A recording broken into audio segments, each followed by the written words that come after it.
Hey folks, Matt Kuda here. Thanks for joining me. I hope that you had a wonderful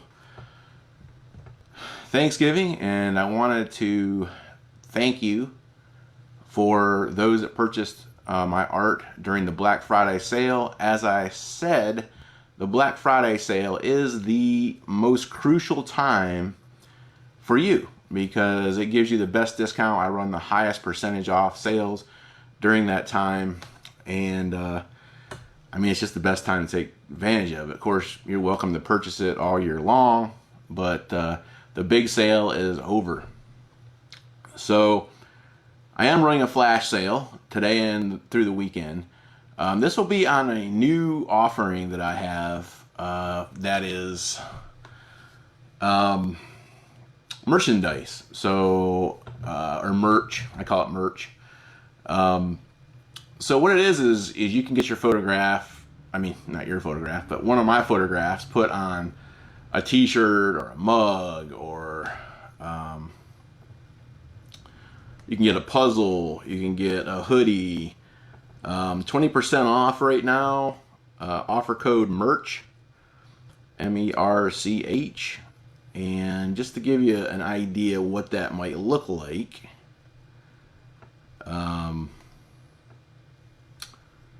sorry, wrong one.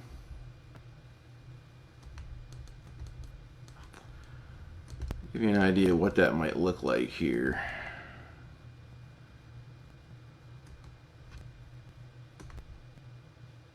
Okay, there's a photograph of a mug, if you can see that.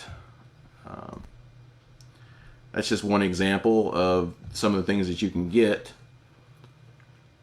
with the new website. So I'm really happy and excited to do that for you guys. Let me show you one more thing.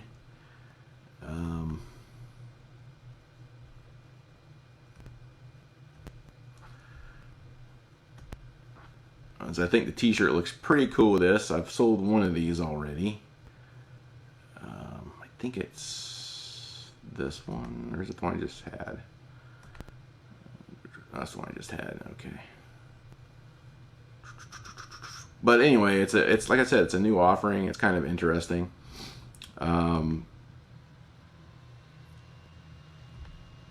It's something different. I mean, a lot of people, I think, maybe they don't have space on their wall for this type of thing. There's the t-shirt there. You can see that now. I think it's one of these things, like I was saying, where you know, people, they kind of fall in two categories a lot of times. There's people that like to buy artwork, and there's people that like to hang that artwork on their walls, and they talk about it and they're interested in that. And then there's kind of a practical side. Maybe you have a small apartment, but you still kind of like what I'm doing, and it's like, well, I could buy a mug, or I could buy a t-shirt or something like that, and I can wear that. So that's a very practical thing. So you're actually getting use out of it at a practical level. And I think that there's room for that at Matt Kuda Nature Photography. So I wanted to include that into the offerings. You know, I mean, it's one of those things where, you know, you kind of show that off as a nature lover, I think. And anyway, just another offering. We also have puzzles. That's kind of interesting for those of you that like to do puzzles. You can get something totally unique on that side of things. Okay, so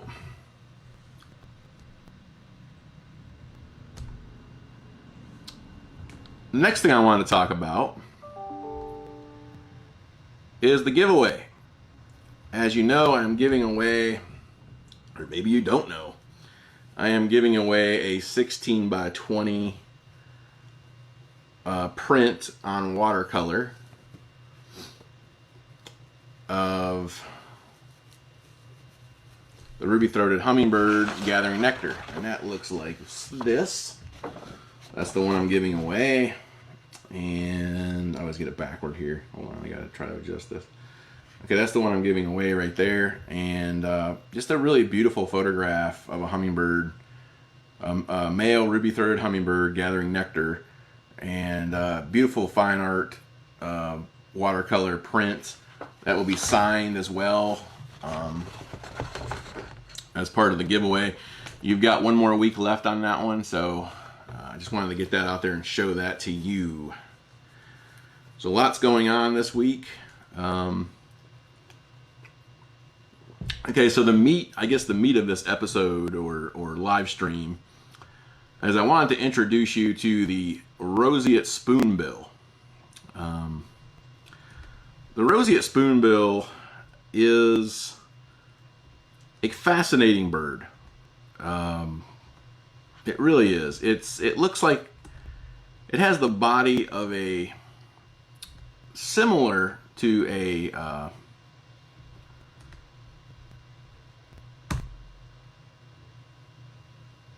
similar to another famous pink bird you might know of, the flamingo, but it has the head of a shovel. That might sound strange to you, I know, but it does. It has the head of a shovel. And let me get a full screenshot of that.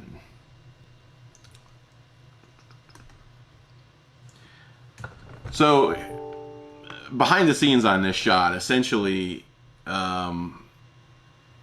what's happening here is there's a place in Florida that I go to, and I've talked about Florida before on the on my podcasts and on other postings that I've done. But the Roseate Spoonbill is one of the things that I look for when I'm there. And there's a place I go. It's at Merritt Island, which is on the Florida Space Coast. And I photograph many different birds, many different wading birds. This is classified as a wading bird. And so it naturally gets my attention. So I really have a soft spot for wading birds. The ruby-throated, yeah, the Roseate Spoonbill. Essentially, the way I capture these photographs is they will actually come in over the tops of the vegetation, and they'll oftentimes come in flocks of 10, 5, 10, 3, various size flocks, sometimes very large flocks, and they will come in and they will they essentially just they'll kind of come around and they'll just come right at you a lot of times, depending on the wind, or they'll come in on the side. Now this one's coming in kind of on the side, and so that's how I captured them.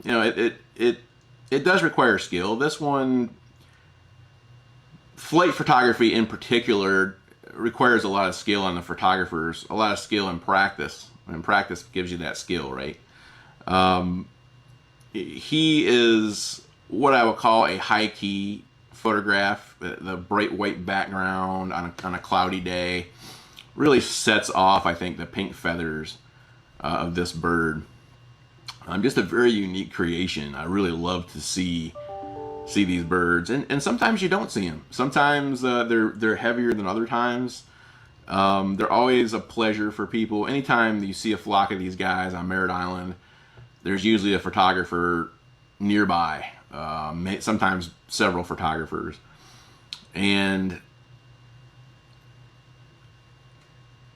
all the wading birds will kind of do this. They'll have the same behavior. So it's somewhat predictable. But I really enjoy these guys particularly. I've got some other ones out here I guess I could show as well. They're taken in the same location. That might be fairly interesting too. Let me go ahead and stream that out for you. Give me just a second. But yeah, Merritt Island's it's on the Space Coast of Florida, which of course is named for NASA, right? And the launching of the shuttles. Okay, let's just share that out.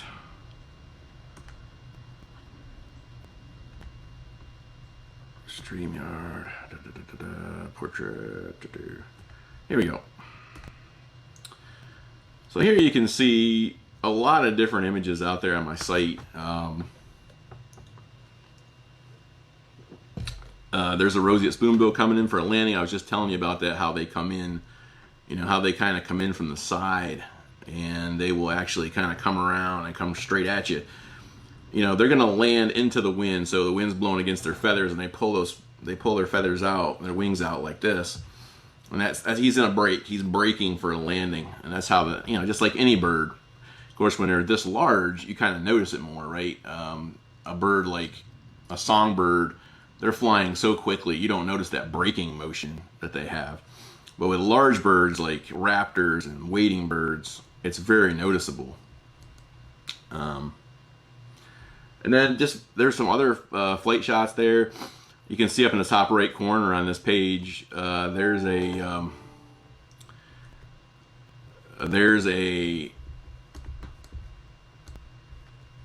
how they feed. Okay, they're a, what you call a filtering species of wading bird, and so what they do is they will actually filter. They actually kind of suck the silt and stuff up into their mouth, and they'll filter out the little animals and stuff that they want to eat, the crustaceans and so forth. So that's kind of interesting behavior shot there. I don't know if that's something that you would want on your wall, but if you're doing a collage or something like that, that would be interesting. That's something I'm doing more these days. Are the the triptychs, the diptychs and the triptychs, that we have 2 or 3 photographs together, kind of telling a story. I've been doing that a lot more these days on my own, in my own space here. So let's go back over there, and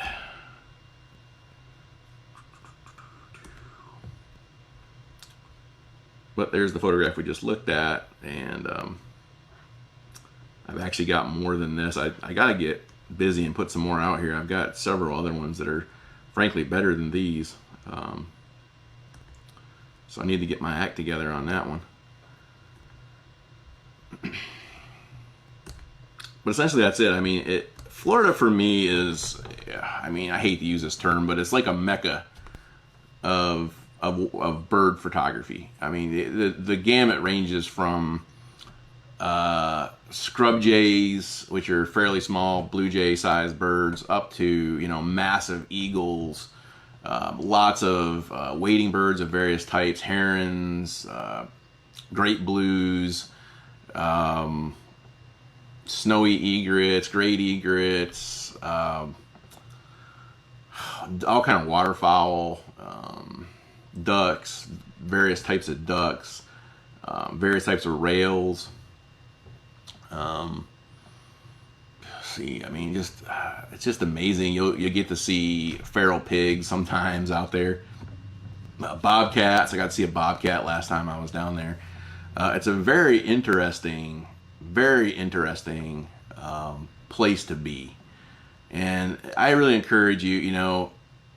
It's funny when I kind of take it for granted living down the south, eastern United States. I kind of take Florida for granted, and I tend to want to go to Alaska, right? But the truth of the matter is, people from all over the world come to Florida to photograph birds. I mean, there's literally bird. I can't think of the festival. There's a birding festival that's held somewhere around, I think, St. Augustine. I think it's St. Augustine, somewhere in that area, where people just come from all over the world, like birders, or I guess in England they call them twitchers. They come from everywhere. So it's kind of a well-known spot now. And it's the kind of state where when you visit it, you have a lot of options because of Orlando and because of Disney World and, all the theme parks over there. You have a lot of options where you can stay. It's a narrow state, so you can literally photograph or to view you can view wildlife on the East Coast in the morning, and then you can travel over to the West Coast at night and watch them. So you have this big spectrum of possibilities that are available there. I'm heading back there this spring. COVID has really put a damper on my work this year. I've had to kind of switch gears a little bit. I've gone from photographing, 3-4 times a year at some fairly large areas or fairly good areas to really going out maybe once or twice to really nice areas. And I've been doing a lot of backyard bird photography, doing some white-tailed deer, doing some elk. So I've had to change up how I'm doing things this year, but next year I'm hoping it's going to be a little bit better. I don't know. It's really interesting what's happened with COVID. Whether you think it's a conspiracy or not, I mean, it is a deadly virus, certainly. And, maybe we overreacted. I don't know. I'm not going to sit here. I mean, there's doctors that believe we overreacted. There's doctors that believe that we did everything properly. And then there's doctors that think we didn't do enough. So, I mean, experts. So I can't really say one way or the other. I tend to think that we've gone a little bit overboard. I think social distancing is good. Wearing a mask under certain conditions is probably good. But I feel like it's really put a damper on things. Now, some people have lost their jobs. It's caused suicide rates to increase. There's just been a lot of negativity around it. And it's something to keep in our prayers. It's something that we need to be aware of, that, it's COVID this time, and that's kind of a lighter version of what could be coming. I mean, we may have a bigger virus coming down. So I guess my point there is, live life to the fullest and do what you can to get out there in nature and just enjoy it. I mean, you don't have to be a nature photographer to enjoy nature. I mean, you can get out there and there's any number. You don't even have to be able to walk to enjoy nature. There's wildlife drives that you can go on in a vehicle that have plenty of opportunities for viewing wildlife. And Merritt Island is one of those places that has a wildlife drive. So anyway, I kind of got off track on that one, but I do think that I want to encourage you to go ahead out there, check out that new merchandise. That's interesting stuff. I'm probably going to order some of that in for myself here pretty soon. It's such a new product that I can't actually create a wholesale order right now for myself, and so I haven't ordered any in yet. But I do know that it is working good. The merchandising is working good. I've had somebody ordered one just several days ago. It's already shipped. So there may even be time to fit that in for Christmas. I mean, I can't make any promises on that, but they're moving it pretty fast. So, but if you're ordering a prints or something like that, I can't guarantee right now. My cutoff was December 2nd on that one. I can't guarantee you can get a print before Christmas, but I can tell you that the merch you might be okay with, maybe 75% chance that you're going to get it before Christmas. But drop me a line to let me know what you think about that merchandise. So again, the hummingbird giveaway, guys, it's free. There's no strings attached to that whatsoever. You do end up going into my mailing list, but you can just unsubscribe from that once it's over, if you want to, or you can stay with me and follow what I'm doing here. I just like doing giveaways. I do. I like doing giveaways. They're fun for everybody. It helps me to find people like you that are interested in that kind of thing. So that's helpful. It helps me to know what people like. This one wasn't as popular. I'll be honest. This 16 by 20 was not as popular. I don't know why. I think the bear and the cardinals and things like that are a lot more popular. But anyway, I'm kind of rambling now. I guess it's probably time to get off here. It's been 20 minutes. But anyway, thanks for watching.